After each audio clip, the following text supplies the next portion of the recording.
यीशु मसीह ने उसी पल उस स्त्री को माफ कर दिया। दोस्तों मैं आप सबसे कहता हूं, जैसे भी आपका पाप है एक बार सच्चा पश्चाताप कर लीजिए दोस्तों, यीशु मसीह उसे माफ कर देगा। और इब्रानियों 8:12 में कहता है, मैं उसे फिर कभी स्मरण नहीं करूंगा।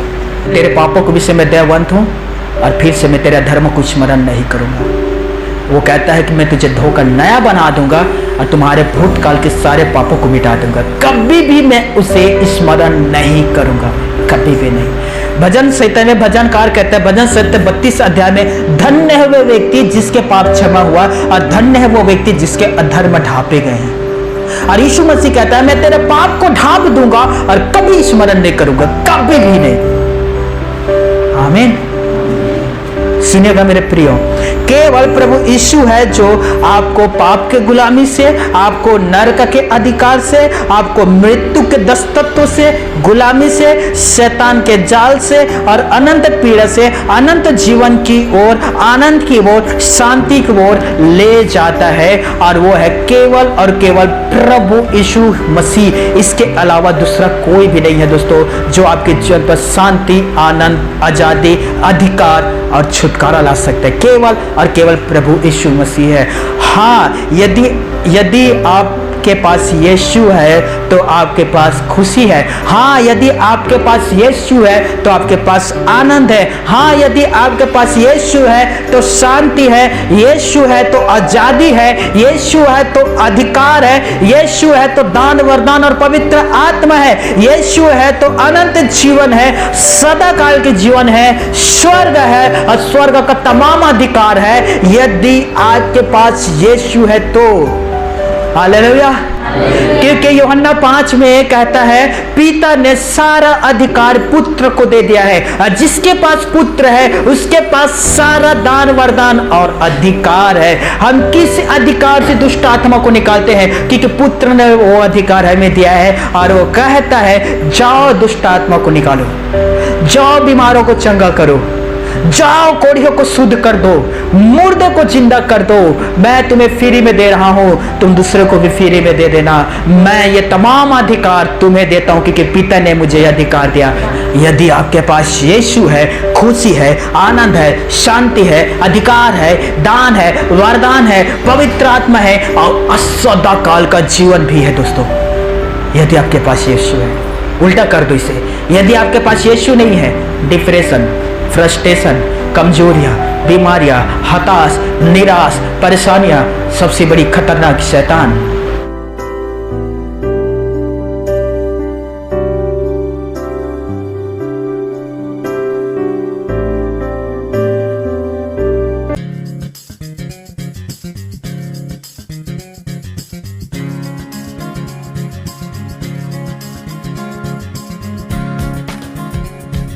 सभी को जय मसीह की। आप सभी मेरे साथ निकालिएगा यूहन्ना रचित सुसमाचार 3 अध्याय निकाल कर रखिएगा। यूहन्ना रचित सुसमाचार 3 अध्याय निकाल कर रखिएगा। हर एक विश्वासी इस अध्याय से अनजान नहीं है। सभी को यूहन्ना 3 अध्याय भली भांति पता है। और पता है यूहन्ना 3 विश्वासों के लिए सबसे ज़्यादा मायने क्यों रखता है? क्योंकि यूहन्ना 3 में हमें ऐसे बात मिलता है, विशेष करके नया जन्म के विषय में, प्रभु यीशु मसीह की क्रूस पर चढ़ाए जाने के विषय में, परमेश्वर पिता का प्रेम के विषय में, यूहन्ना बपतिस्मा दाता के कहते हुआ वचन कि वो बढ़े मैं घटूं, इस विषय में। हालेलुया। सुनिएगा, बाइबल संस्थापक के एक व्यक्ति ने एक बहुत ही लड़ाकू सिगरेट पीने वाला व्यक्ति को नया नियम देने की कोशिश किया। ये सच्ची बात है। वो लड़ाकू व्यक्ति था, बहुत अधिक सिगरेट पीने वाला व्यक्ति था। तो बाइबल संस्थापक में से एक व्यक्ति ने उसे नया नियम देने की कोशिश किया ताकि वो पढ़े और उसका जीवन बदल जाए। लेकिन उस लड़ाकू और सिगरेट पीने वाले व्यक्ति ने कहा, यदि आप मुझे वो बाइबल देते हैं तो मैं एक वादा करना चाहता हूं, मैं हर एक पन्ने को लपेट कर इसे पीने के लिए सिगरेट की तरह इस्तेमाल करूंगा।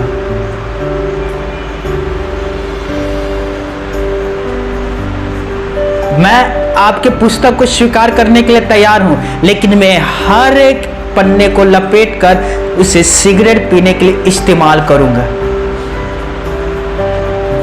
आप और मैं होते तो हम क्या जवाब देते दोस्तों? हम क्या कहते हैं बताइए?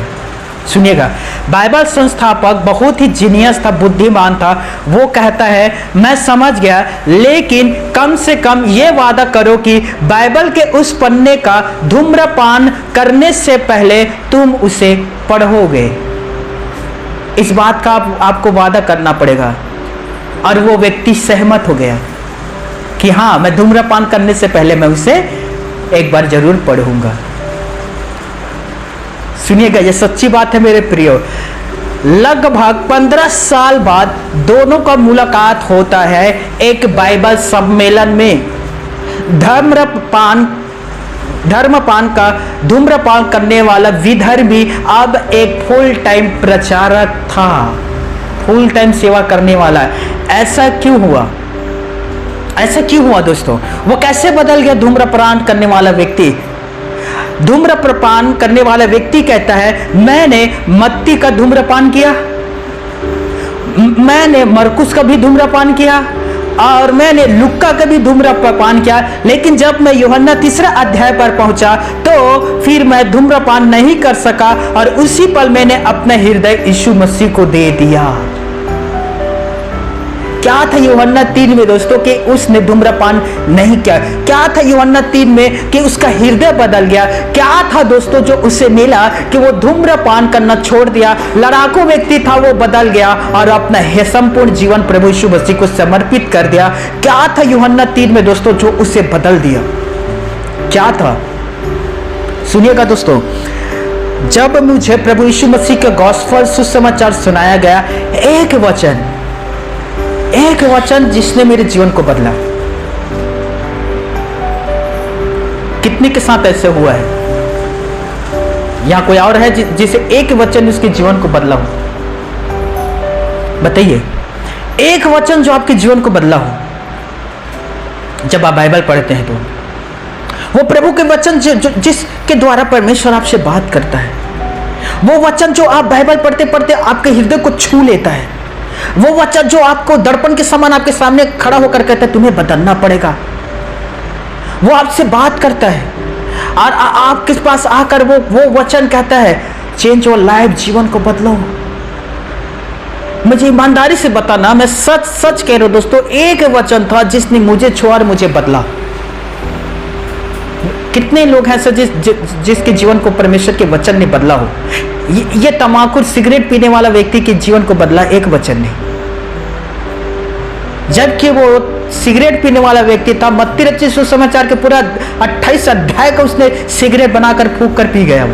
मरकुस का पी गया, लुक्का का पी गया, यहां तक कि यूहन्ना का पहला दूसरा अध्याय का भी पी गया। लेकिन जब यूहन्ना 3 अध्याय में आया और वो पढ़ा, उसके बाद वो सिगरेट बना नहीं पाया उस पन्नों का, उसे फूंक कर उड़ाया नहीं गया पन्नों को, उसका जीवन बदल गया दोस्तों एक वचन से। कितने लोग हैं यहां, मुझे ईमानदारी से बताइए, जिनका जीवन परमेश्वर के एक वचन से, एक आयत से, एक पद से बदला हो? बताइएगा। जब पहले बार मुझे यीशु मसीह के सुसमाचार सुनाया गया और मुझसे कहा गया, सुनिए प्रियो, यह सच्ची बात है 2015 की, मुझसे कहा गया कि ब्रदर हम आपके लिए प्रार्थना करना चाहते हैं, हम आपको यीशु मसीह के सुसमाचार सुनाना चाहते हैं, हम आपको अपने संगति में बुलाना चाहते हैं, क्या आप बिलासपुर आ सकते हैं? क्या आप बिलासपुर आने के लिए तैयार हैं? आप बिलासपुर आइए, हम आपको संगति देंगे। यह सच्ची बात है 2015 का, जब मैं पहले बार प्रभु यीशु मसीह के वचन सुना था। पता है, मैंने उस व्यक्ति से कहा जिसने मुझे इनवाइट किया, बुलाया, मैंने उससे कहा, ईश्वर गवाह है दोस्तों, मैं जो जो कह रहे हो सच्ची बात है। मैंने उस व्यक्ति से कहा मुझे माफ करना, मैं नहीं आ सकता। उस व्यक्ति ने कहा क्यों भाई? तब मैंने कहा क्योंकि मैं पापी हूं। यह मेरा शब्द था, क्योंकि मैं पापी हूं। मैं किस मुंह को लेकर आपके पास आऊं, किस मुंह से मैं भगवान से, ईश्वर से प्रार्थना करूं? क्यों? मैं एक पापी व्यक्ति हूं। और मैंने सुना है ईश्वर हर एक युग में पैदा होता है पापी को मारने के लिए, धर्मी जन को बचाने के लिए। मैंने सुना है ये।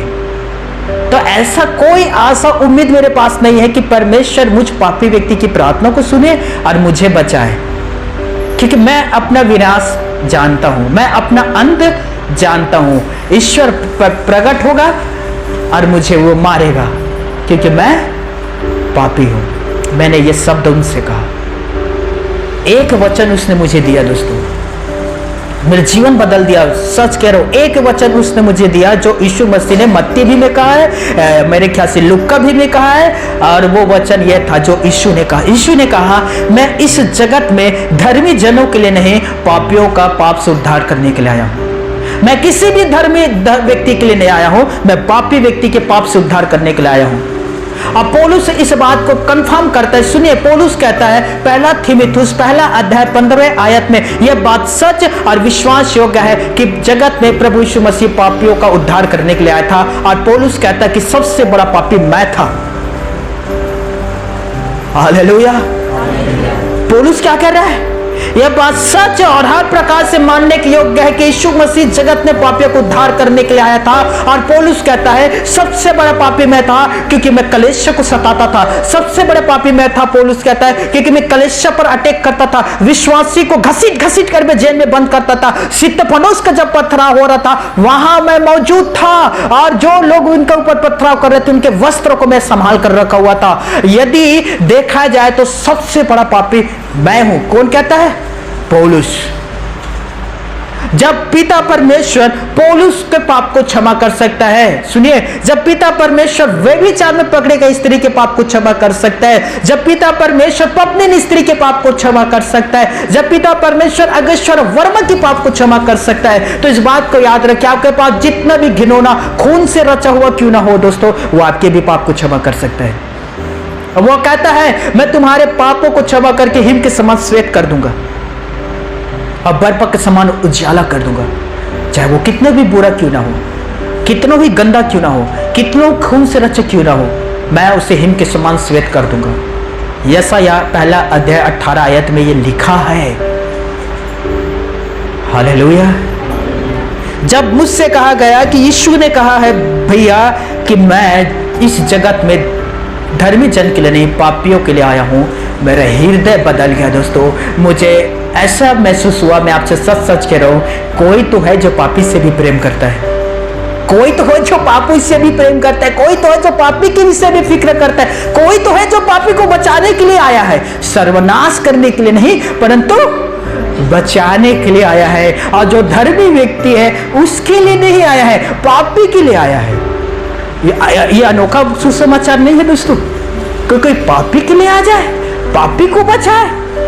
अरे मैं खुद से नफरत करता था, मैं अपने आप से नफरत करता था, अपने आप से मैं घृणा करता था, पर वो मुझसे प्यार करता था। कितना अद्भुत बात है दोस्तों। आप सोचिए, हम कभी कभी जीवन में ऐसे गलतियों को कर देते हैं जिन गलतियों को हम बार बार सोचकर हम परेशान होते हैं। उस गलतियों को, उस पाप को हम कभी स्मरण नहीं करना चाहते हैं। उन गलती, उन पाप को जो हमने पति पत्नी या माता पिता या भाई या बहन या किसी भी दोस्त से छिप करके होंगे, उसे हम कभी याद करना नहीं चाहते। उसे याद करते हम दुखी हो जाते हैं, हम रोने लग जाते हैं, हमें खुद के ऊपर नफरत होने लग जाता है। लेकिन वो परमेश्वर कहता है, मैं उसी को तो धोने आया हूं, मैं उसी तुम्हारी गलतियों को तो माफ करने आया हूं। देख, मैं तुम्हें नष्ट करने नहीं परंतु मैं तुम्हें बचाने आया हूं। यह बात यीशु ने कहा है। हालेलुया। ये तमाखूर पीने वाला व्यक्ति, सिगरेट पीने वाला व्यक्ति, लड़ाकू व्यक्ति के जीवन कैसे बदला जब यूहन्ना रचित सुसमाचार 3 अध्याय में आया। वो उसका हिम्मत नहीं हुआ कि बाइबल के पन्ने का फाड़ कर, लपेट कर तम सिगरेट बनाकर पीकर फेंक दे। हिम्मत नहीं हुआ दोस्तों। एक वचन है जो उसे भी छुआ था, एक वचन है जो उसे भी छुआ था, एक वचन है जिसके द्वारा परमेश्वर ने उससे बात किया था। और परमेश्वर ने उस तमाकूर सिगरेट पीने वाले व्यक्ति से कहा था, क्यों तू मुझे फाड़ता है, क्यों तू मेरा तिरस्कार करता है, क्यों तू मुझे धुआं में उड़ाता है, क्यों तू अपने पैर से मुझे रोनता है। देख, मैं तुझसे प्यार करता हूँ। Hallelujah, hallelujah. कितना महान है दोस्तों हमारा परमेश्वर। सुनिए, कोई आपको पन्ना में फाड़े, कोई आपको गाली दे, कोई आपकी निंदा करे, कोई आपके ऊपर थूक दे, कोई आपको पैर से रोन दे, क्या आप उससे बात करोगे? नहीं। क्या आप उसके साथ मुलाकात करोगे? नहीं। क्या आप उसके साथ मेल जुल रखोगे? नहीं। आप उसे देखना भी पसंद नहीं करोगे। आप उससे बात करने तो दूर की बात है दोस्तों, आप उस गली से निकलना पसंद नहीं करोगे। राइट? मैं सही कह रहा हूं? लेकिन यीशु मसीह कहता है, तो क्यों मुझे धुआं में उड़ाता है? तो क्यों मुझे फाड़ता है? तो क्यों मुझे अपने पैर से रोता है? तो क्यों मुझ पर थूकता है? देख, मैं तुझसे प्रेम करता हूं। कितना अनोखा है हमारा प्रभु दोस्तों। हालेलुया। कितना अनोखा है हमारा प्रभु यीशु मसीह, जो उस व्यक्ति से कहता है मैं तुझसे प्यार करता हूं, जिसने उसे फाड़ा और धुआं में उड़ा दिया। आइए अब सभी निकालिएगा यूहन्ना रचित सुसमाचार 3 अध्याय 16 से हम 18 तक पढ़ेंगे। यूहन्ना रचित सुसमाचार 3 अध्याय 16, 17 और 18 पद। बाइबल कहता है, क्योंकि परमेश्वर ने जगत से ऐसा प्रेम रखा कि उसने अपना इकलौता पुत्र दे दिया, ताकि जो कोई उस पर विश्वास करे वो नष्ट ना हो परंतु अनंत जीवन पाए। 17 पद। परमेश्वर ने अपने पुत्र को जगत में इसलिए नहीं भेजा कि जगत पर दंड की आज्ञा दे, परंतु इसलिए कि जगत उसके द्वारा उद्धार पाए। 18 पद। जो उस पर विश्वास करता है उस पर दंड की आज्ञा नहीं होती, परंतु जो उस पर विश्वास नहीं करता वो दोषी ठहरा चुका, इसलिए कि उसने परमेश्वर के इकलौते पुत्र के नाम पर विश्वास नहीं किया। आसमानी परमपिता परमेश्वर अपने पढ़े गए पवित्र वचन पर हम सभी को आशीष दे। पिता परमेश्वर ने मानव जातियों के लिए सब कुछ दे दिया है। सुनिएगा कान खोलकर, देगा नहीं, देने वाला है नहीं, सब कुछ दे दिया है। पेड़ से फल, पानी, मछली, पशु पक्षी, जल थल, सूर्य चंद्रमा, तारे इत्यादि सब कुछ पिता परमेश्वर ने मनुष्य को लिए दे दिया है, और तो और अपने इकलौता पुत्र यीशु मसीह को भी दे दिया। आप सोचिए दोस्तों, आप सोचिए, यदि मैं आपके घर आकर कहता हूं कि मुझे खाना दे दो, आप दे दोगे, पानी दे दो, आप दे दोगे, एक जोड़ी कपड़ा दे दो, आप दे दोगे, लेकिन मैं कहता हूं अपना पुत्र मुझे दे दो, कोई है देगा? बताइए, कोई है जो देगा? बता दीजिए, हम उसे प्रचारक बना देंगे। कोई भी देगा? नहीं। लेकिन बाइबल कहता है कि पिता परमेश्वर ने मानव जातियों के लिए सब कुछ दे दिया दोस्तों, सब कुछ, यहां तक कि अपना इकलौता पहलौता पुत्र प्रभु यीशु मसीह को भी। इस प्रकार से आप अच्छे से समझोगे। सुनिए कान खोलकर, सोना नहीं है, सुनिए कान खोलकर। मैं ऐसा प्रचार नहीं करता कि लोगों को नींद आए। आपके अंदर वो सुस्ती और आलसीपन है जो दीमक कीड़े के समान आपको अंदर ही अंदर खा रहा है। कान खोलकर सुनिए। पता है ये प्रचार तैयार करने में कितना दिन लगता है, कितना घंटा लगता है। आप जब आप रात को सो रहे थे तो मैं वचन लिख रहा था। जब आप सुबह उठकर आप खाना खा रहे होंगे तो मैं इस वचन के लिए प्रार्थना कर रहा था। पता है कितना तैयारी लगता है कि वचन तैयार करने में। आसान नहीं 1 घंटा दोस्तों आपके बीच आकर प्रचार करना। परमेश्वर से अनुमति लेना पड़ता है, अगुवाई लेना पड़ता है, बहुत सारे पुस्तक पढ़ना पड़ता है, इतिहास में जाना पड़ता है, फिर एक वचन तैयार होता है परमेश्वर की प्रेरणा से जो आपके बीच रखा जाता है। लेकिन कुछ लोग हैं 100 में से 2-3% जिसे नींद आता है। जब आपको नींद आता है तो सभी को भी आना चाहिए। बस 2-3% की क्यों बात है? सबको नींद आना चाहिए, सबको सोने में सोना चाहिए। और जब सबको नींद आएगा मैं भी सो जाऊंगा। मैं भाई मच्छरों को थोड़ी प्रचार सुनाऊंगा, इंसानों को तो सुनाऊंगा। हालेलुया। यदि सबको नींद आएगा तो मुझे भी आएगा। 2-3 लोगों को क्यों नींद आता है? नीति वचन 13 का 13, जो वचन को तुच्छ जानता है वो नष्ट हो जाता है, लेकिन वचन के मानने वालों को बहुत कुछ है परमेश्वर से मिलता है। वचन को कभी भी व्यर्थ तुच्छ ना जाने देना दोस्तों। आमीन। अब सुनिएगा, क्यों पिता परमेश्वर ने अपने इकलौता पुत्र को दे दिया। आज मैं यदि किसी इंसान से उनके बेटा को मांगूंगा वो नहीं देगा। ये सच्ची बात है दोस्तों। कुछ महीना पहले की बात है।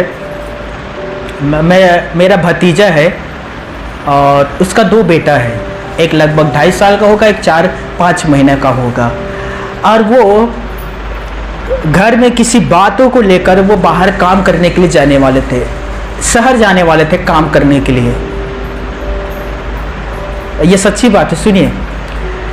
तब मैंने अपने भतीजे से कहा, ठीक है तू शहर जाना चाहता है कमाने के लिए, ठीक है तू जा सकता है, गर्मी का मौसम है, पता नहीं कैसा घर होगा क्या होगा, तू जा सकता है, बेशक तू जा सकता है, लेकिन एक काम कर, तेरे पास 2 बेटा है, एक बेटा को मुझे दे दे, हमेशा के लिए नहीं, एक बेटा को मुझे दे दे, मैं उसे अच्छा खिलाऊंगा पिलाऊंगा नहलाऊंगा, स्कूल भेजूंगा, और मैंने वादा किया कि मैं इंग्लिश मीडियम में भेजूंगा।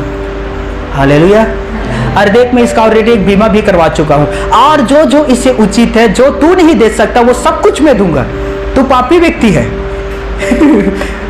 मैं मुंह पर नहीं कहा, मन में कहा, तू शराब पीता है, तू झूठ बोलता है, बहुत कुछ बुराई है तेरे अंदर, पर देख मैं वो सारा काम नहीं कर सकता। ये जो तेरा बेटा है 2.5 साल का, तेरे पास रहेगा, तेरे चरित्र से वो बिगड़ जाएगा, मेरे पास रहेगा, वो परमेश्वर की आराधना स्तुति करना सीखेगा। हालेलुया। और ये सच बात है दोस्तों, पहले वो हाथ जोड़ना सीखा था, अब वो आंख बंद कर देता है। और 4-5 दिन पहले की बात है, वो मेरे सिर पर हाथ रखकर प्रार्थना भी कर रहा था। ये मैं सच कह रहा हूं, वो मेरे सिर पर हाथ रखा और आंख बंद करके वो प्रार्थना कर रहा था। मुझे नहीं पता वो क्या प्रार्थना किया, पर वो कोशिश कर रहा था। हालेलुया। मैंने उसके पिता से यही कहा, बच्चों को मुझे दे दे, 2 बच्चे हैं और एक बच्चों को लेकर तू शहर जा सकता है। पता है उसने क्या जवाब दिया? उसने कहा, मैं नहीं दे सकता, मुझे माफ करना, मैं अपना बच्चा को नहीं दे सकता। क्यों? क्योंकि वो मेरा बच्चा है। भले ही मेरे पास 2 है, पर वो दोनों मेरे लिए अजीज है, बहुत ही ज्यादा मेरा प्रेम करने का वाला मेरा बच्चा, मैं नहीं दे सकता। सोचिए दोस्तों, बाइबल कहता है कि परमेश्वर के पास इकलौता पहलौटा एक ही पुत्र था, वो था प्रभु यीशु मसीह। उस परमेश्वर ने इस जगत से, आपसे, मुझसे, हर एक जाति वाले से इतना अधिक प्रेम किया कि सारे मानव जाति के उद्धार के लिए उसने अपने इकलौता पुत्र को दे दिया। दोस्तों, आप सोचते हैं कि परमेश्वर के प्रेम कितना गहरा है, वो कैसे दयालु हो, वो कैसे करुणामय है। मैं चाहता हूं, मैं कहना चाहता हूं, इससे बड़ा कोई सबूत नहीं है दोस्तों कि वो आपसे इतना प्रेम करता है कि अपने पुत्र को दे दिया। आप नहीं दे सकते, लेकिन उसने आपके लिए अपने पुत्र को दे दिया। सोचिए, देना तो अलग बात है दोस्तों, उसे क्रूस में, सलीब में चढ़ा भी दिया। चढ़ाना भी अलग बात है दोस्तों, उसे कोड़े मारे गए, पूरा शरीर उसका छल्ली छल्ली किया गया, खून के आखिरी कतरा को बहा दिया यीशु मसीह ने। सोचिए दोस्तों,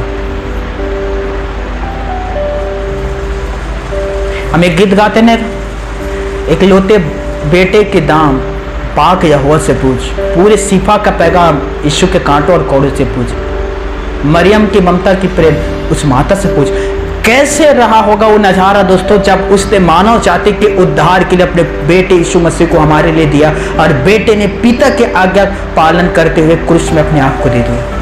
आप इस बात को लिख लेना दोस्तों, जितना प्रेम पिता परमेश्वर यीशु मसीह से करता था, उतना ही प्रेम यीशु मसीह हमसे भी करता है। और वो नहीं चाहता कि मनुष्य जाति नष्ट हो, वो नहीं चाहता कि मनुष्य बिना मन फिराए मरे। वो कहता है, मैं हर एक व्यक्ति को मन फिराने के लिए अवसर देता हूं, ताकि वो मरे ना, परंतु वो उद्धार पाए। और यीशु मसीह आपको मन फिराने का अवसर देता है। 2 पत्रस 3 अध्याय 9वें पद में ये लिखा गया है दोस्तों। हालेलुया। सुनिएगा कान खोलकर मेरे प्रियो, मेरे भाइयों, मेरे बहनों। परमेश्वर कहता है, मत्ती रचित सुसमाचार 3:17, यह मेरा प्रिय पुत्र है जिससे मैं सबसे ज्यादा प्रेम करता हूं, उसी पुत्र को उसने दे दिया। हालेलुया। मैं जब अपने भतीजे से बात किया, उसका 2 बेटा है, मैंने कहा एक दे दे। हो सकता है वो थोड़ा कठोर बाप होता तो कहता, मैं बड़े वालों को रख लेता हूं, ये 5 महीना कैसे ले जा, कह सकता था। लेकिन वो बुरा पिता भी होने के बावजूद वो कहता है, जैसे भी हूं मैं अपने बच्चा को नहीं दूंगा। लेकिन वो धर्मी पिता परमेश्वर ने हम सभी लोगों के लिए जिससे अधिक प्रेम करता था, उसे दे दिया दोस्तों। सारे कुल, भाषा, जाति, गोत्र आदि परमेश्वर ने अपना गहरा प्रेम प्रगटीकरण किया सब लोगों के लिए, हर एक लोगों के लिए। कान खोलकर सुनिएगा, हमारा लक्ष्य यह नहीं है कि हम दूसरे या स्वयं को किस नजरिए से देखते हैं, दूसरे को या स्वयं को किस नजरिए से देखते हैं, परंतु यह कि परमेश्वर हमें किस नजरिए से देखते हैं। सिगरेट पीने वाला व्यक्ति को लड़ाकू था, सिगरेट पीने वाला व्यक्ति था, उसे लगा होगा कि मैं कितना बुरा हूं कि मैं सिगरेट पीता हूं, लड़ाई झगड़ा करता हूं। वो अपने आप को अपने नजरिए से देखता था, लेकिन परमेश्वर उसे अपने नजरिए से देखता था। वो अपने आप को शराबी के नजरिए से देखता था, सिगरेट पीने वाले के नजरिए से देखता था, लेकिन पिता परमेश्वर उसमें अपने अंश को देखता था। कान खोलकर सुनिएगा, आपको लगता होगा कि मैं बुरा हूं, मुझसे कोई प्रेम नहीं करता, मेरे माता पिता भाई बहन पति पत्नी कोई भी मुझसे प्रेम नहीं करता, कोई भी मुझसे सीधे मुंह बात नहीं करता, कोई भी मेरा फिक्र नहीं करता, मैं रोता हूं, मैं दुख में होता हूं, पीड़ा में होता हूं, बुखार आता है, दर्द होता है, कोई आकर मेरे हालचाल नहीं पूछता। ऐसा कोई भी पृथ्वी पर नहीं जो मुझसे प्रेम नहीं करता। मैं बुरा हूं, मैं मानता हूं मैंने गाली दिया, मानता हूं मैंने हाथ उठाया, मानता हूं कि मैंने लात उठाया, मानता हूं कि मैंने चोरी किया, मानता हूं कि मैं बुरा व्यक्ति हूं। आप अपने आप को बुरी नजरिए से देखते हैं, लेकिन पिता परमेश्वर अपनी नजरिए से आपको देखकर कहता है इसमें मेरा अंश है, ये मेरा अंश है, मैंने इसे अपने स्वरूप समानता में बनाया है। याद रखिए, यदि शैतान ने आपको बिगाड़ दिया है, आपको भटका दिया है, तो यीशु मसीह भी है दोस्तों, जो आपको सही रास्ते पर ला सकता है, आपको बना सकता है, आपको संवार सकता है, आपको सुधार भी सकता है। पृथ्वी पर दो आत्मा है जो कार्यरत है, कार्य कर रहा है। एक शैतान की आत्मा जो आपके अंदर बुराई लेकर आता है, दूसरा पवित्र आत्मा जो आपके अंदर अच्छाई लेकर आता है, आत्मा के 9 वरदान और फल को लेकर आता है। हालेलुया। सुनिए मेरे प्रिय भाइयों, मेरे बहनों, यंग जवानों, सुनिए, आप अपने आप को देखिए कि आप कैसे हैं। यदि आपको लगता है कि मैं बुरा हूं, सुनिए, तब यीशु मसीह कहता है मैं तुम्हारे लिए ही आया हूं। शैतान आपके पास आकर कहता है कोई तुझसे प्रेम नहीं करता, तब आप शैतान से कहना एक करता है, एक मुझसे प्रेम करता है, जो जिसका नाम यीशु है, वो मुझसे प्रेम करता है। हालेलुया। पता है दोस्तों, जब जीवन में आप कुछ ऐसे गलतियों को कर देते हैं जिसके वजह से सब आपसे रूठ जाते हैं, मैं जानता हूं सब रूठ जाते हैं आपसे। एक गलती आप करते हैं, सब आपसे रूठ जाते हैं। सीधा मुंह कोई आपसे बात नहीं करेगा, आपके फोन को ब्लैक लिस्ट में डाल देगा, या आपको फोन को नहीं उठाएगा, आपसे मुलाकात करना बंद कर देगा, आपके घर में आना बंद कर देगा, धीरे धीरे वो आपसे अपना रिश्ता तोड़ देगा। एक आपकी गलती की वजह से सब आपको छोड़ देगा दोस्तों। लेकिन वो पिता परमेश्वर कहता है 2000 लगभग 25 साल पहले मैंने अपने पुत्र को सलीब पर, क्रूस पर कुर्बान किया था। यीशु को देख, वो तुझसे प्रेम करता है। हालेलुया। सब आपके हाथ छोड़ देगा, लेकिन अब यीशु को देखना, वो आपके हाथ नहीं छोड़ेगा, वो आपका इंतजार करता है। एक पश्चाताप, सुनिए सुनिए, एक पश्चाताप, एक छोटा सा अंगीकार, और यीशु आपके पास आकर कहता है सब कुछ सही हो गया। हालेलुया। मैं सच्ची सच्ची बात बता रहा हूं, सच सच कह रहा हूं, कान खोलकर सुनिए। एक छोटा सा अंगीकार, मन फिराओ, स्वर्ग का राज्य निकट है। जब आप मन फिराते हैं, यीशु आपके निकट आता है। एक छोटा सा अंगीकार, पश्चाताप जब आप करते हैं, आपका परमेश्वर का रिश्ता सही हो जाता है। जब ऊपर वाला और आपका रिश्ता सही हो जाता है, तो नीचे वालों का भी रिश्ता सही होने लगता है। आमीन। ऊपर वाले से रिश्ता सही कर लो, और रेडी नीचे वाले से रिश्ता सही होने लग जाता है। ऊपर वाले से रिश्ता यदि सही नहीं हुआ है, तो नीचे वाले के रिश्ता और खराब होते चले जाते हैं। हालेलुया। आज ही इसी पल ऊपर वाले से रिश्ता सही कर लो, धीरे धीरे नीचे वाले से भी रिश्ता सही हो जाएगा। आमीन। सुनिएगा, हम प्रभु यीशु के द्वारा परमेश्वर के लहू और मांस से जुड़ चुके हैं। वाह, कितना अच्छी बात है ना, कितना अच्छी बात है। इफिसियों 2 अध्याय 13 पद में लिखा है, तुम जो दूर थे, यीशु मसीह के लहू के द्वारा परमेश्वर के निकट आए हुए हो। जो तुम दूर थे, यीशु के लहू और मांस के द्वारा परमेश्वर के निकट परिवार में जुड़ चुके हो। कितना अच्छी बात है ना।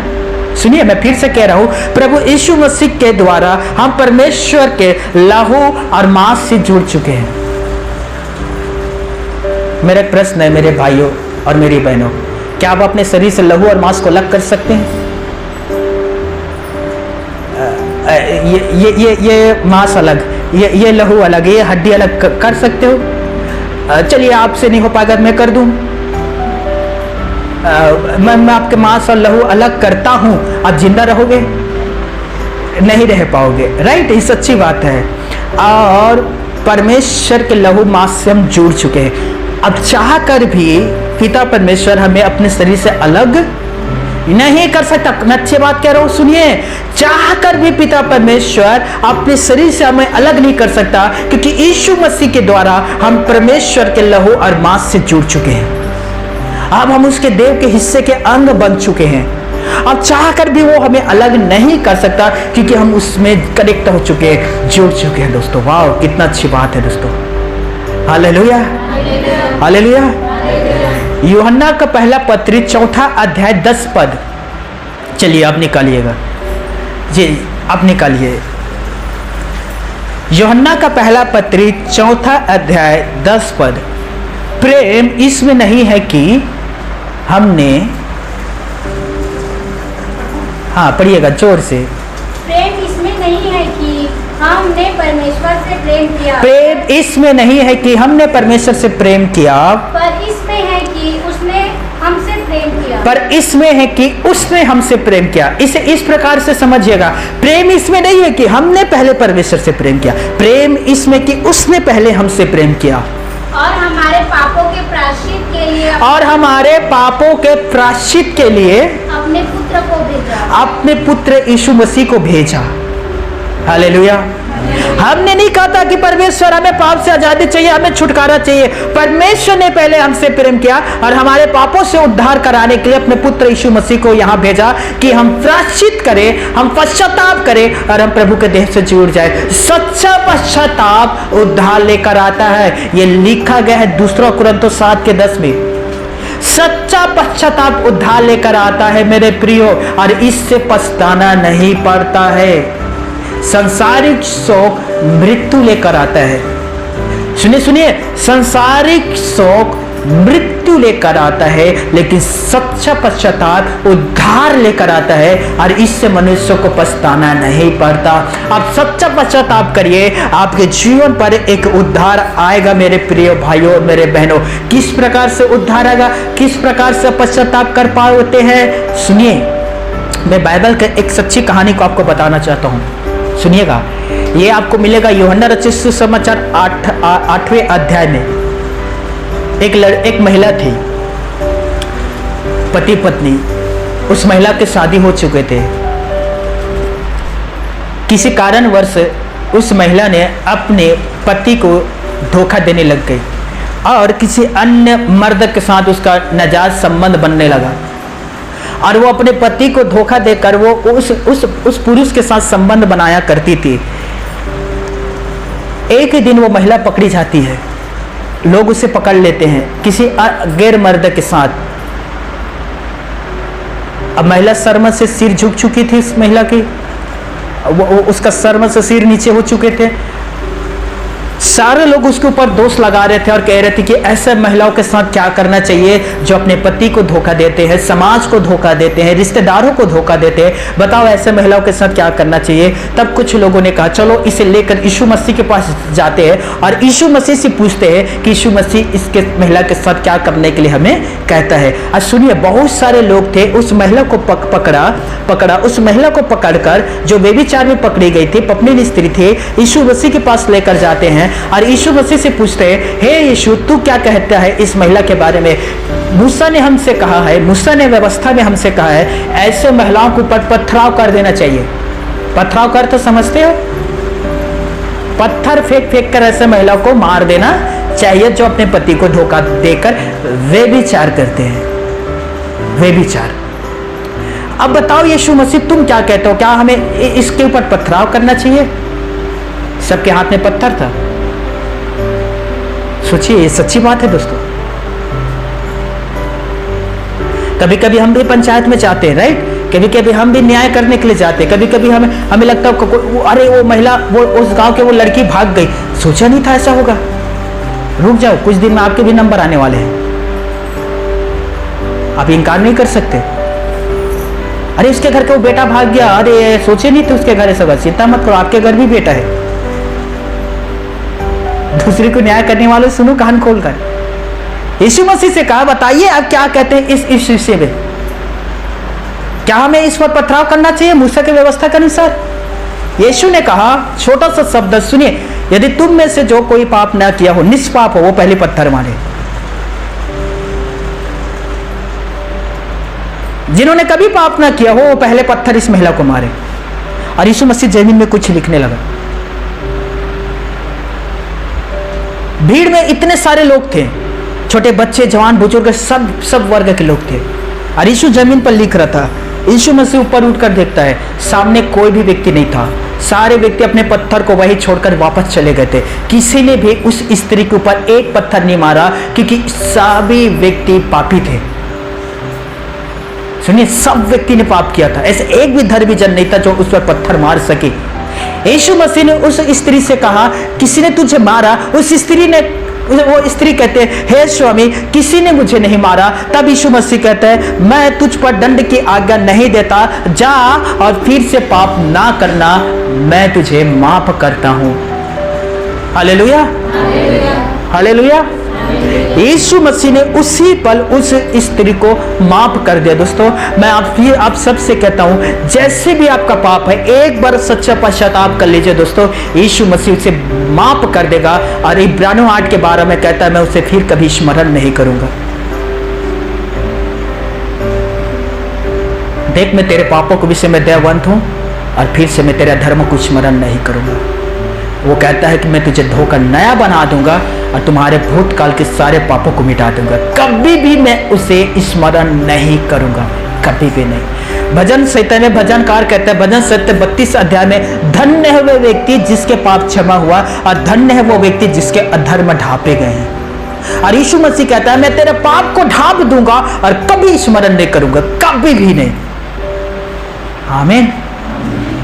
सुनिएगा मेरे प्रियो, केवल प्रभु यीशु है जो आपको पाप के गुलामी से, आपको नरक के अधिकार से, आपको मृत्यु के दस्तत्व से, गुलामी से, शैतान के जाल से और अनंत पीड़ा से अनंत जीवन की ओर, आनंद की ओर, शांति की ओर ले जाता है। और वो है केवल और केवल प्रभु यीशु मसीह। इसके अलावा दूसरा कोई भी नहीं है दोस्तों, जो आपके जीवन पर शांति, आनंद, आजादी, अधिकार और छुटकारा ला सकते हैं। केवल और केवल प्रभु यीशु मसीह है। हाँ, यदि आपके पास यीशु है तो आपके पास खुशी है। हाँ, यदि आपके पास यीशु है तो आपके पास आनंद है। हाँ, यदि आपके पास यीशु है तो शांति है। यीशु है तो आजादी है। यीशु है तो अधिकार है। यीशु है तो दान, वरदान और पवित्र आत्मा है। यीशु है तो अनंत जीवन है, सदा काल के जीवन है, स्वर्ग है और स्वर्ग का तमाम अधिकार है। यदि आपके पास यीशु है तो हालेलुया। क्योंकि यूहन्ना 5 में कहता है, पिता ने सारा अधिकार पुत्र को दे दिया है और जिसके पास पुत्र है उसके पास सारा दान, वरदान और अधिकार है। हम किस अधिकार से दुष्ट आत्मा को निकालते हैं? क्योंकि पुत्र ने वो अधिकार हमें दिया है और वो कहता है, जाओ दुष्ट आत्मा को निकालो, जाओ बीमारों को चंगा करो, जाओ कोढ़ियों को शुद्ध कर दो, मुर्दे को जिंदा कर दो। मैं तुम्हें फ्री में दे रहा हूं, तुम दूसरे को भी फ्री में दे देना। मैं ये तमाम अधिकार तुम्हें देता हूं क्योंकि पिता ने मुझे अधिकार दिया। यीशु कहता है, हे स्वर्ग पृथ्वी के स्वामी, मैं तेरा धन्यवाद करता हूं कि तूने इन बातों को बुद्धिमानों से छिपाकर बालकों के ऊपर प्रकट किया। Hallelujah, hallelujah. यदि आपके पास यीशु है, खुशी है, आनंद है, शांति है, अधिकार है, दान है, वरदान है, पवित्र आत्मा है और सदा काल का जीवन भी है दोस्तों। यदि आपके पास यीशु है, उल्टा कर दो इसे, यदि आपके पास यीशु नहीं है, डिप्रेशन, फ्रस्ट्रेशन, कमजोरियां, बीमारियां, हताश, निराश, परेशानियां, सबसे बड़ी खतरनाक शैतान, कैसे करोगे फिर? हाँ, शैतान आता है ना, छत्तीसगढ़ी भाषा में कहा था वहां, शैतान आके तो टोटल दबाही ना, आपके मुंह से ना आवाज ही निकलता है, आप चिल्लाने की कोशिश करते हैं लेकिन मुंह से कोई आवाज नहीं, आप पसीने ही पसीना हो जाते हैं, आप चिल्लाते हैं लेकिन आपके मुंह से आवाज ही नहीं आता है। और शैतान कहता है, तू तो मेरा है, कैसे चिल्लाने दूंगा तुझे? राइट? यीशु है तो सब है, और यदि यीशु नहीं है तो याद रखिए कुछ भी नहीं है। मैं अच्छी बात कह रहा हूं, कान खोलकर सुनिएगा। बाइबल और मानवीय भाषा में सबसे महान शब्द क्या है? जवाब दीजिएगा। बाइबल और मानवीय भाषा में सबसे महान शब्द क्या है? सबसे महान शब्द क्या है? दो शब्द है। पहला दुखद शब्द पाप है, दूसरा सबसे सुंदर शब्द क्षमा है। इसे कभी मत भूलना। दुखद शब्द पाप है, सबसे सुंदर शब्द क्षमा है। यूहन्ना 3:16 परमेश्वर ने जगत से प्रेम किया, अपने इकलौते बेटे को दे दिया। बेटे के द्वारा परमेश्वर क्षमा देता है, परमेश्वर क्षमा करता है। आप विश्वास नहीं करेंगे, मूसा के समय होते तो हम कब के मर गए होते। मूसा के समय होते तो कब के नष्ट हो गए होते, क्योंकि जो कोई व्यवस्था को उल्लंघन करता था वो मारा जाता था। लेकिन यीशु के अनुग्रह के दिनों में है दोस्तों, इसीलिए आज हम पर दंड नहीं, परमेश्वर का अनुग्रह आ जाता है यीशु के द्वारा। हालेलुया। सुनिए, सबसे प्यारा शब्द, सुंदर शब्द क्या है? क्षमा। एक दूसरे का हाथ पकड़िएगा। हाँ, एक दूसरे का हाथ पकड़िए और उनसे कहना, सबसे सुंदर शब्द है क्षमा, इसलिए दूसरे को क्षमा कर दो और अपने आप को हल्का कर लो। आमीन, आमीन, हालेलुया। सबसे सुंदर शब्द है क्षमा। प्लीज प्लीज मैं निवेदन कर रहा हूं, एक दूसरे को माफ कर कर अपने आप को हल्का कर लो। सुनिए, पड़ोसी पड़ोसी पड़ोसी पड़ोसी, तुझे मैं नहीं छोड़ूंगा। एक बोझ आपके अंदर है। सुनिए भाई, तूने मेरे हिस्सा लिया, मैं तुझे भी नहीं छोड़ूंगा। एक और बोझ आ गया। सास ससुर, तूने शादी से पहले नहीं बताया था मेरे पत्नी से, तुम्हें भी माफ नहीं करूंगा, क्षमा नहीं करूंगा। एक और बोझ आ गया। बहन, मैं तुम्हें भी माफ नहीं करूंगा, तुम मेरे खेतों में मेरे हिस्सा मांग रहे हो, तुझे भी मैं माफ नहीं करूंगा। एक और लोड आ गया। पता है, इस प्रकार के कितने सारे बोझ से इंसान अपने आप को दबा कर रखते हैं, बोझ तरह दब कर रहते हैं। ऐसे नहीं चलते, ऐसे चलते हैं, ऐसे दबे दबे दबे दबे। क्षमा करो। पड़ोसी, मैं तुझे माफ करता हूँ। भाई, जमीन लिया, मैं तुझे माफ करता हूँ। बहन, हिस्सा चाहिए, कितना चाहिए? 20 डिसमिल, मैं तुझे 30 डिसमिल देता हूँ। हालेलुया। क्षमा करो। सबसे सुंदर शब्द क्षमा करो। सामने वाले व्यक्ति आपको क्षमा करे ना करे, आप उसे क्षमा करो, अपना बोझ हल्का कर लो। ज्यादा दिन नहीं जी पाओगे, वो बोझ आपको चगल खाएगा, वो बोझ आपको निगल लेगा अजगर के समान। आज ही क्षमा करो और उस बोझ को अपने अंदर से दूर कर दो। Hallelujah, hallelujah. मैं आप सभी को एक सच्ची घटना बताना चाहता हूँ। ये सच्ची घटना है, कान खोल कर सुनिएगा। सच्ची घटना है प्रियो, और हमारे पास थोड़ा ही समय बाकी है। सच्ची घटना है, कान खोल कर सुनिए।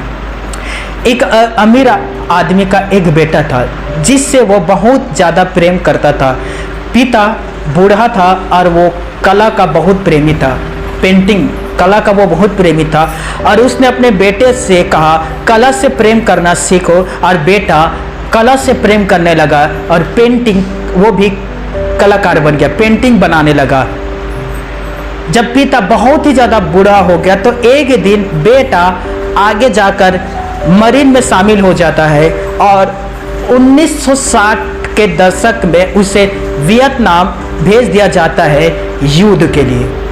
वो सैनिक था और उसे वियतनाम भेजा गया युद्ध के लिए। वो उस युद्ध में गया और उस युद्ध के दौरान वो मारा गया। एकलौता बेटा था, पिता बहुत ही ज्यादा बूढ़ा हो चुका था और बेटा मारा गया।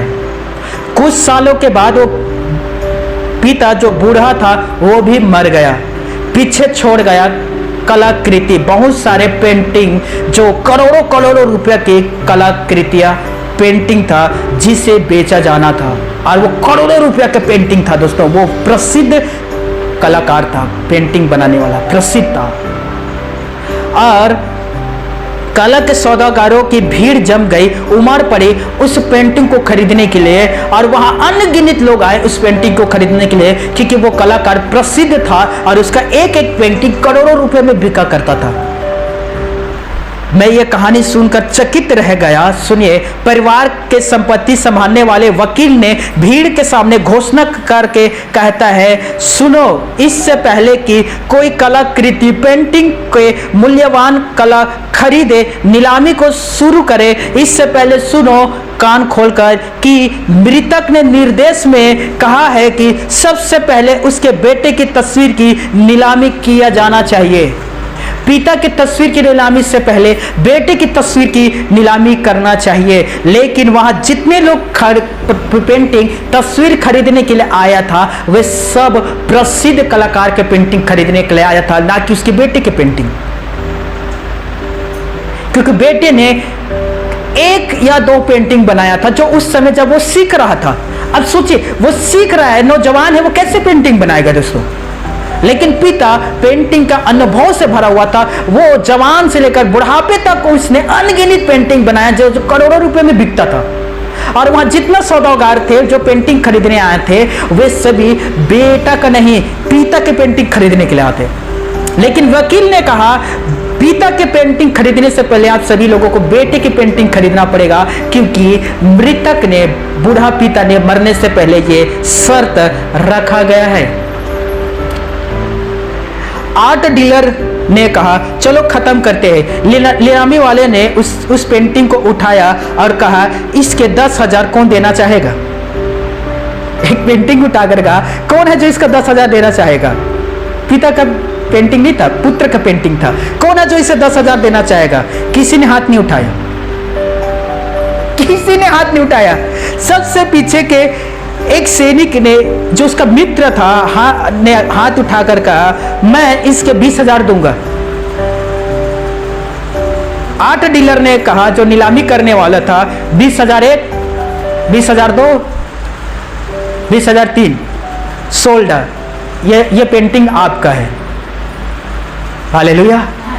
सुनिएगा, उसी क्षण वकील उठा और कहा, मैं, सुनिए, उठा और कहा, अब कोई और बोली नहीं लगेगी। मेरे क्लाइंट ने कहा था, जो कोई भी उसके पुत्र के पेंटिंग खरीदेगा उसे बाकी के सब पेंटिंग मिलेगा। अब आगे कोई बोली नहीं लगने वाला है। सारा पेंटिंग वो 20,000 में जो खरीदा था उसे दिया जाता है, क्योंकि ये पिता का आदेश था। Hallelujah, hallelujah. जितने सौदागर थे वो सबको खाली हाथ जाना पड़ा, लेकिन जिसने पुत्र के पेंटिंग को खरीदा था 20,000 में, उसे सारा करोड़ों के पेंटिंग मिल गया निःशुल्क में। क्योंकि किसने कहा था? पिता ने। और पिता ने क्या कहा था? पुत्र को, पुत्र को देखो सब कुछ तुम्हें मिल जाएगा। हालेलुया। जो मेरे बेटे को ले जाएगा उसे सब कुछ मिल जाएगा। आप को बेटा को चुनना है। सुनिए सुनिए, हमें यीशु मसीह को चुनना है, हमें यीशु मसीह को ग्रहण करना है। और जब हम यीशु को ग्रहण कर लेते हैं, हमें सब कुछ मिल जाता है। हालेलुया।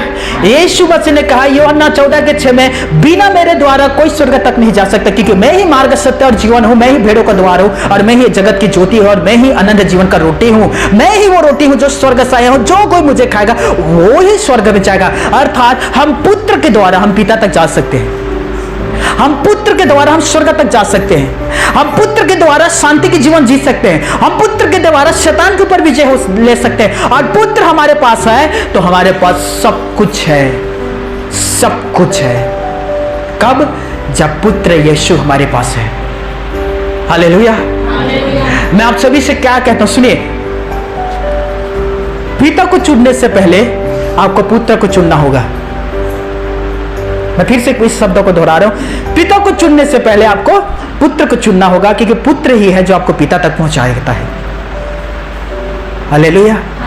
मैं फिर से शब्दों को दोहरा रहा हूं, कान खोलकर सुनने, दिमाग में बसाइए, हृदय रूपी पट्टी में लिख लीजिए। पिता को चुनने से पहले आपको पुत्र को चुनना होगा, क्योंकि पुत्र के ही द्वारा हम पिता तक पहुंचाए जाएंगे।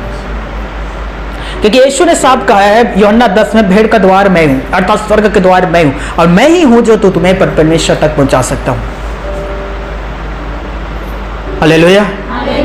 मेरे एक प्रश्न है आप सभी लोगों से, ईमानदारी से बता देना, जवाब दीजिएगा। और मैं चाहता हूँ इस बार हाथ उठाइएगा, कितनों ने पुत्र यीशु को चुना है?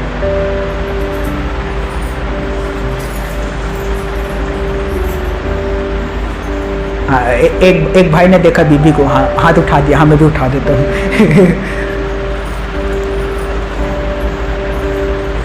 मैं सच कह रहा हूँ, हाथ उठा रहे तो देख रहे थे। अच्छा, उठा दिया, मैं भी उठा लेता हूँ। आपकी बीबी के द्वारा आप स्वर्ग नहीं पहुंचेंगे, वो हाथ उठाए या ना उठाए, आपकी आत्मा क्या कहते हैं इस बात को देखो। क्या मैंने पुत्र यीशु को चुना? हालेलुया। जो प्राणी पाप करे वही प्राणी मरेगा। पुत्र पिता के भार नहीं उठाएगा, ना पिता पुत्र के भार उठाएगा। हिजकेल 18 की 20 में ये लिखा गया है। दोस्तों, मैं आप सभी से यही कहना चाहता हूं, सुनिए, कान खोल लीजिएगा। क्या हमने पुत्र के चुनाव कर लिया? क्या हमारे जीवन पर यीशु है? क्या हम यीशु के साथ चलते हैं? क्या यीशु हमारे अंदर है, अर्थात पवित्र आत्मा? क्या जल और आत्मा से हम जन्म ले चुके हैं? प्रियो, बहुत आसान है यीशु को चुनना, नया जन्म लेना बहुत आसान है। इसे आप इस प्रकार से समझ सकते हैं, ABC, इतना आसान है। हालेलुया। यीशु को चुनना, नया जन्म पाना, ABC इतना आसान है दोस्तों। कैसे हम पा सकते हैं? ABC क्या है? A, मैं पापों से अंगीकार करता हूं। सुनिए, A, मैं पापों से अंगीकार करता हूं। B, मैं यीशु को प्रेम करने लग गया। C, और मैं उसके वचन पर चलने लगा। हालेलुया। इतना आसान है दोस्तों यीशु के साथ चलना। सोचिए, ABC जितना आसान है। हालेलुया। मैं नहीं बदल सकता, सुनिए, मैं नहीं बदल सकता, यीशु मुझे बदल सकता है। मैं चेंज नहीं हो सकता बुरी हैबिट से, आदत से, यीशु चेंज कर सकता है। यीशु उसी लिए आया ताकि वो आपसे कहता है तुम जीवन को पाओ। यीशु कहता है मैं इसीलिए आया हूं कि तुम जीवन को पाओ और बहुतायत का जीवन को पाओ। हालेलुया। तो ABC इतना आसान है दोस्तों, यीशु को चुनना और नया जीवन को पा लेना। कठिन काम नहीं है, बल ताकत बुद्धि लगाने की जरूरत नहीं है, बस आपको चुनाव करने की जरूरत है, चुनने की जरूरत है। यीशु को चुन लीजिए, सब कुछ आपको मिल जाएगा। यीशु ने कहा स्वर्ग और पृथ्वी का सारा अधिकार मुझे दिया गया है। यीशु ने कहा लुक्का 5 में, सुनिए, तुम्हारा पाप क्षमा हुआ। यीशु कहता है ये अधिकार भी पिता ने मुझे दिया है, मैं मनुष्य के पाप को क्षमा कर सकता हूं। और यीशु आज भी मनुष्यों के पाप को क्षमा करता है। Hallelujah, hallelujah. आपको कोई कठिन काम नहीं करना है मेरे प्रियो, बस यीशु को चुनना है, यीशु को चुनाव करना है। आपके अंदर के सारे गंदगी मलिनता को यीशु मसीह धोकर आपको शुद्ध कर देगा। आमीन, हालेलुया, हालेलुया। दूसरी बात सुनिए, निरंतर बाइबल पढ़ना है हमें। सुनिए, निरंतर बाइबल पढ़ना है, निरंतर। क्योंकि वो सिगरेट पीने वाला व्यक्ति रोज बाइबल पढ़ता था, इसलिए नहीं कि उसे बाइबल पसंद था, इसलिए कि उसे सिगरेट पीना था। आप हैरान हो जाएंगे ना इस बातों को सुनकर। कोई सिगरेट पीने के लिए बाइबल पढ़ेगा? देखिए, सिगरेट किससे बनता है? तमाकुर के छोटे छोटे पत्तियों से सिगरेट बनता है। अब पत्ती को तो डायरेक्ट वो पी नहीं सकता, उससे कागज की आवश्यकता हो पड़ता था। और उसके पास क्या था? बाइबल था। और बाइबल में क्या है? पढ़ना है, राइट? तो उसने वादा किया था कि मैं सिगरेट पीने से पहले मैं उस वचनों को पढ़ूंगा।